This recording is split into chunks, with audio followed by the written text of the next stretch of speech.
These AI projects are blowing up on GitHub, and if you build them now, you will get ahead. But here's the twist. There's a hidden reason why these projects are trending that nobody's talking about, and we'll get to that soon. If I had to start over today, if I had to find my way back into Amazon and Google all over again, these are the two projects I would start with. They're both inspired by the same GitHub repo that's trending right now, SurfSense. Now, SurfSense isn't just another ChatGPT wrapper. It's a full-blown research agent, connecting to Google, Slack, Notion, GitHub, YouTube, and more. Imagine Perplexity, but jacked up and wired directly into your brain. People are asking, If this is possible now, where the hell will agents be in 6 months? but here's the problem. SurfSense is overwhelming. 20 plus integrations, jargon everywhere, tons of setup. So let's break it down. You don't need to build SurfSense itself, just a mini version. There are two projects you can start this week, and the first one is the AI Inbox Summarizer. And trust me, this one has a hidden second layer, which I'll explain in a second. Think about all the chaos on your phone, emails, texts, notifications. What if your project compressed all that BS into one clean daily briefing? Here's the playbook. First, connect to Gmail or even just a folder of sample emails. Then,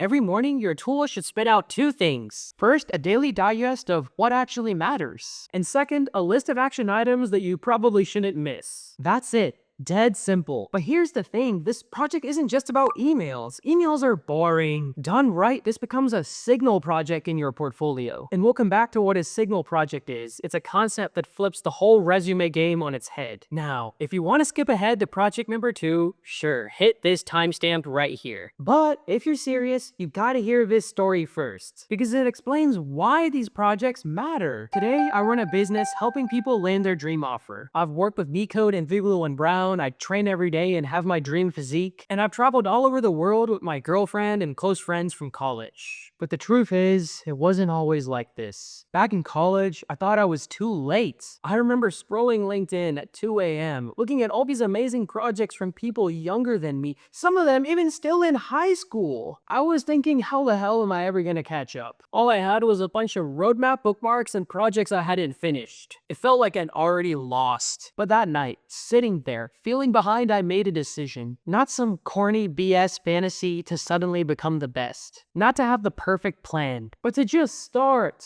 To pick one project, one problem, and just get to work. If you're still watching this, my friend, there's a good chance you felt the same way. Maybe you're thinking, What's the point? There's too many smart people already in this field. those thoughts are common, but they're dangerous. They don't just make you feel bad, they paralyze you. They stop you from even trying. But here's the thing, and I need you to listen to me very closely. It's not your fault, not at all. There is so much bullshit that hardworking people like you and me have to deal with. First, there's referrals. Those depend on the connections you have, which never feels fair. Then there's the randomness of this whole process. Non-technical recruiters who have never even solved twosome spend 5 seconds looking at our resume and then decide our fate. And don't even get me started on that one dumbass who isn't any smarter than you, isn't any more qualified than you, but somehow landed an amazing offer. We all know that guy. It's all BS, and hardworking people like me and you have to put up with it. But here's the thing, it's not our fault. None of this is our fault, so we shouldn't blame ourselves. And here's the paradox. The only way out of this BS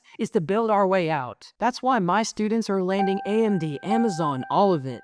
Not because of their PhD prodigies, but because they built amazing portfolios. And here's the urgency. The portfolio window is closing. Right now, you're still early, but every week you wait, someone else is locking in an offer. And every month you delay, the baseline keeps going up. This is what I meant earlier. Feeling behind isn't just emotional. It's downright dangerous because the delay keeps compounding. So my friend, you can't afford to sit around waiting for the perfect moment. You have to move now. Which brings me to project number 2. Everyone talks about ChatGPT and Perplexity, but here's the uncomfortable truth. Recruiters don't care if you use those tools. They care if you can build something like them. And you don't need to rebuild Perplexity, that would be insane. You just need a stripped down, portfolio grade mini version of Perplexity. Here's the project. An assistant will take your questions, search the web, and then give you a clean, concise summary with citations. The unique mechanism here is retrieval. This isn't just a summarization project, it's retrieval plus synthesis. You type a question like, What's the best framework for AI projects? your tool pulls info from the web and then distills it into a tight, citation-backed answer. That's not a toy project, that's portfolio gold. And here's the next question you'll want to know. How the hell do you present this project so that recruiters don't just scroll past it? That's exactly what I break down in this video right here. Check it out, you don't want to miss it, and I'll see you there.